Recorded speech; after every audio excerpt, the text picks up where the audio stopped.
Hello everyone, welcome to simplified by Shivam. और वक्त बहुत कीमती है आप लोगों का, तो वीडियो को बहुत ज़्यादा लंबा नहीं करेंगे और शॉर्ट में आपको जो है इसके बारे में बताएंगे। एक्चुअली ऐसे को लेकर के दिमाग में एक हमेशा एक संशय रहता है कि बहुत डिफिकल्ट है, कैसे अप्रोच करेंगे, रोज हर संडे को एक टाइम निकालें, क्या करें। एक्चुअली कुछ नहीं, विचारों का फ्लो है।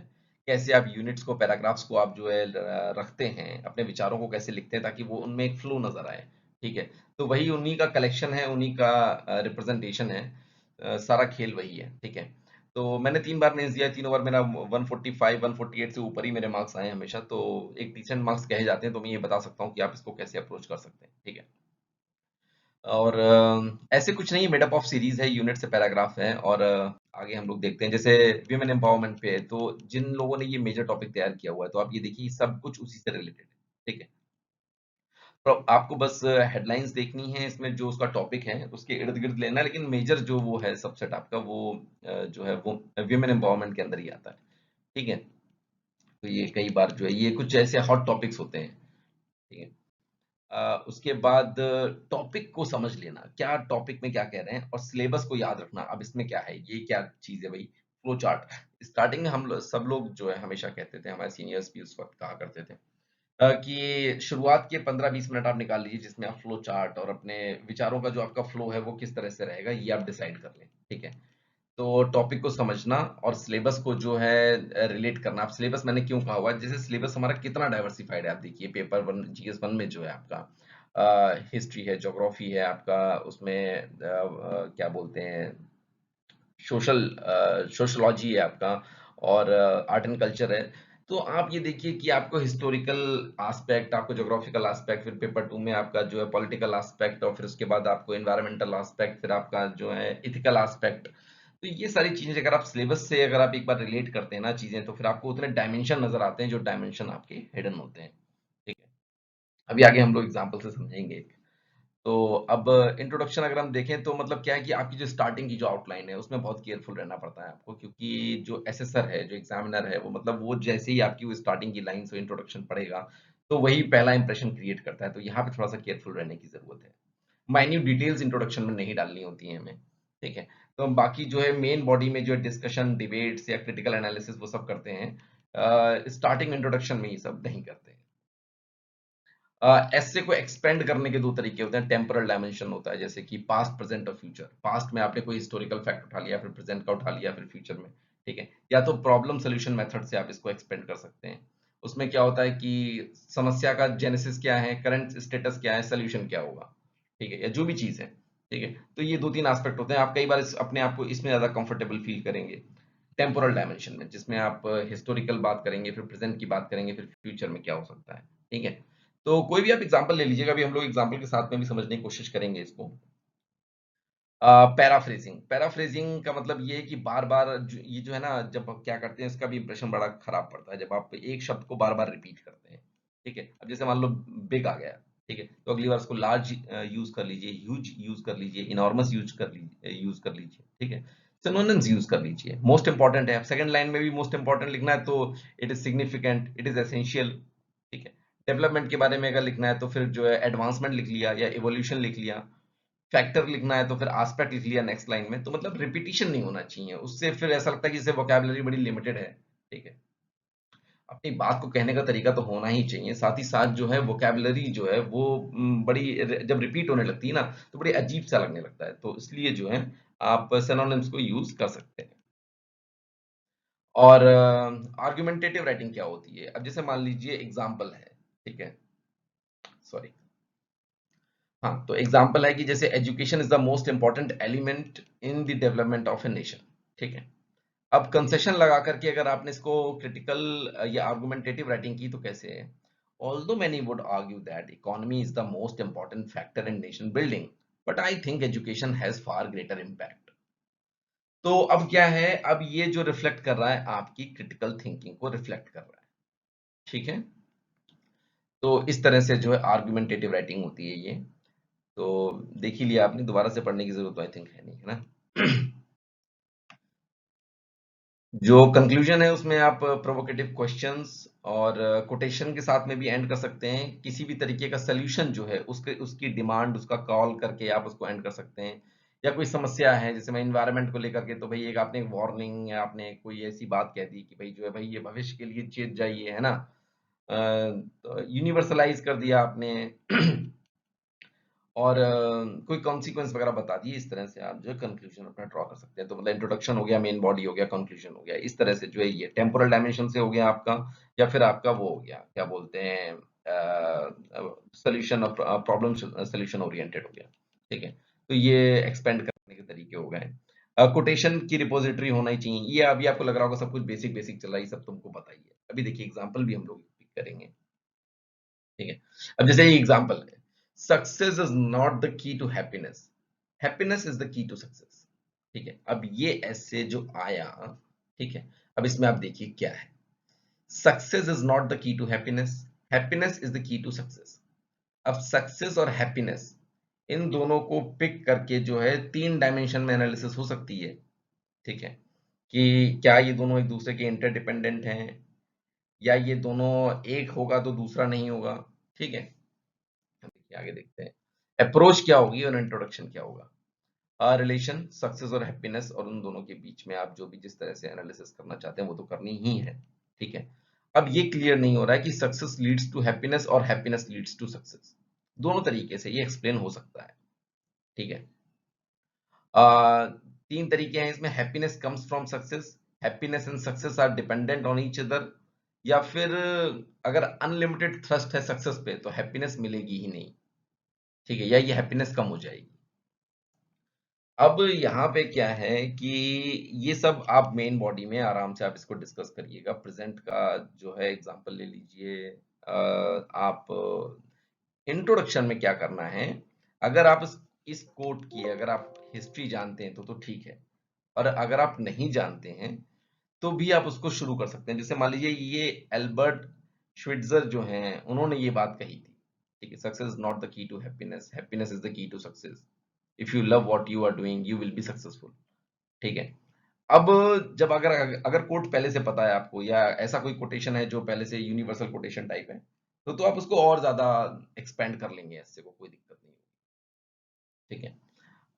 तो इस तरह से आप शुरू कर सकते हैं इसको। और सक्सेस के मतलब क्या होते हैं और वो कैसे म्यूचुअली डिपेंडेंट है। बुद्धा को कोट कर दीजिए, विवेकानंद को, महात्मा गांधी को, जिन्होंने जो है हैप्पीनेस को ज्यादा जो है वरीयता दी थी। ठीक है? तो ये हो जाता है। मेन बॉडी में आप क्या करेंगे कि आप करंट की सिचुएशन को उठा लीजिए। आप जैसे आजकल जो बिल्कुल रोबोटिक लाइफस्टाइल हो गई है, हैप्पीनेस कहीं पीछे छूट गई है, सक्सेस के पीछे इंसान भागा जा रहा है, इन सारी चीजों को आप डिस्कस कर सकते हैं। तो वो एक एक पॉइंट में हम लोग यहाँ देख लेते हैं क्या क्या है इसमें। ठीक है?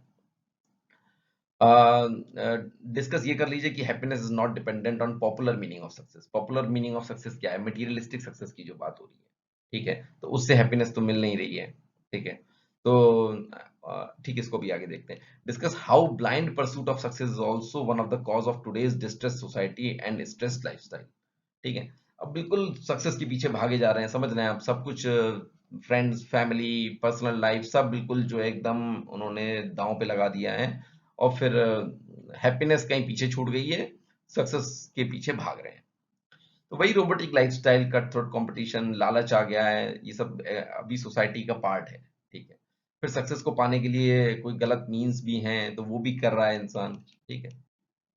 ये सब आप इसमें ऐड कर सकते हैं। और अनएंडिंग सक्सेस है, अगर हैप्पीनेस से कॉम्प्लीमेंट नहीं होगी तो ट्रू सक्सेस नहीं बनेगी।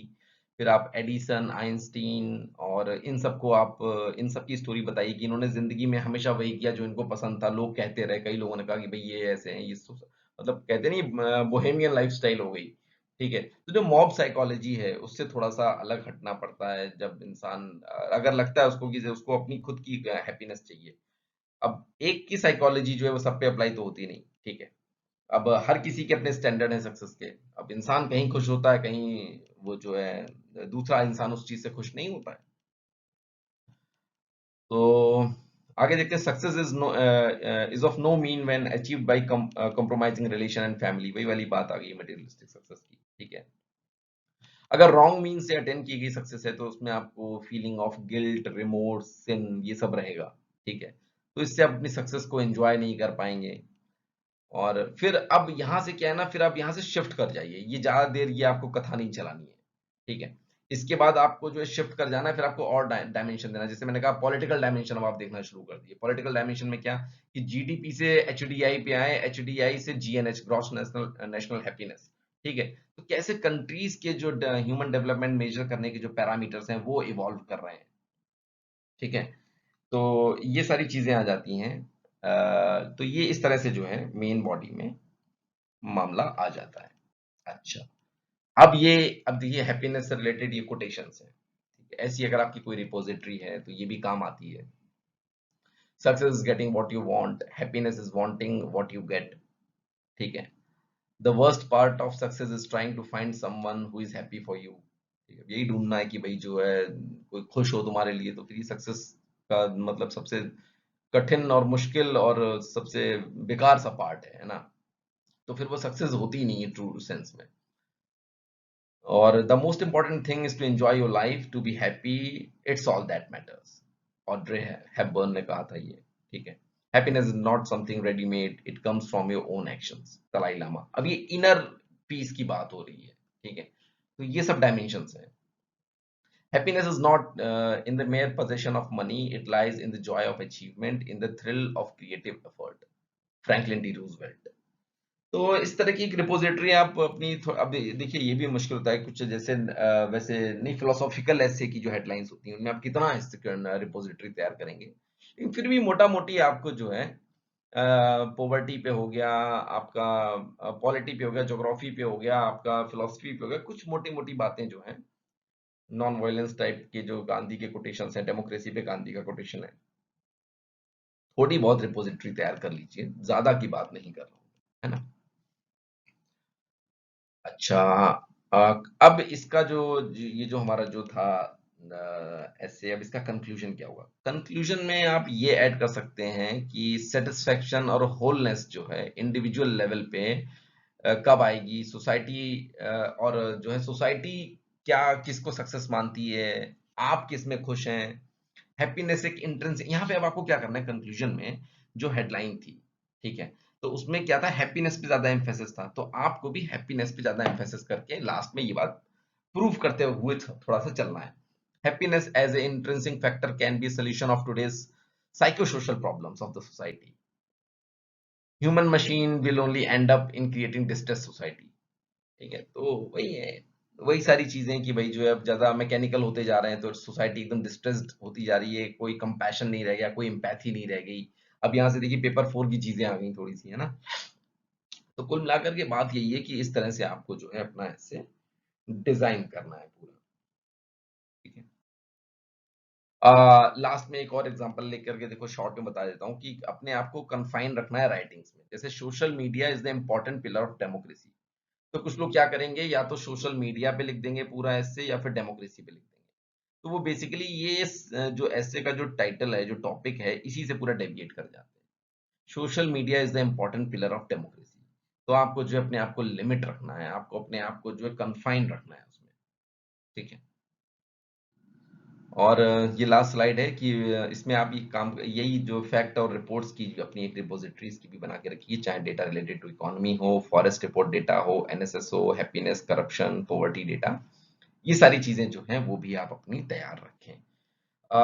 अब कुल मिला के बात यही है कि जब भी आप ऐसे एक कोई टॉपिक उठाइए आप, और उसको आप यही 2-3 चीजें आप उसमें अप्लाई करिए। एक तो आप सबसे पहले उसका इंट्रोडक्शन, मेन बॉडी, कंक्लूजन, ठीक है? इंट्रोडक्शन में आप क्या रखेंगे, मेन बॉडी में क्या रखेंगे, कंक्लूजन में क्या रखेंगे, ठीक है? एक्सपेंड जो ऐसे को करेंगे वो मेन बॉडी में करेंगे, ठीक है? मेन बॉडी में एक्सपेंड उसको करेंगे तो इसका मतलब आप या तो टेम्पोरल डायमेंशन से करेंगे, पास्ट, प्रेजेंट और फ्यूचर, ये थोड़ा आसान पड़ता है, ठीक है? तो इस तरह से आप लिखिए, जैसा भी लिखिए। अगर आपको लगता है कि भाई कुछ गड़बड़ लिख गया है या हमसे नहीं अच्छा लगा, कैसा भी लिखिए, आप टेलीग्राम पे भेजिए मुझे, ठीक है? वो जो यूपीएससी कारवां का जो टेलीग्राम जो ग्रुप है, ठीक है? तो उसका लिंक मैं डिस्क्रिप्शन में डाल दूंगा, तो आप उसमें जाकर के आप भेजिए, मैं चेक करके मैं बता दूंगा आपको, ठीक है? तो अभी के लिए इसको शॉर्ट में इतना ही रखते हैं, बाकी कैसा लगा आपको बताइएगा, और जैसे जो भी आपके सजेशंस हों, फीडबैक हो, वो मुझे बताइएगा। मिलते हैं फिर नेक्स्ट वीडियो में, तब तक टेक केयर, अपना ख्याल रखें। Thank you so much.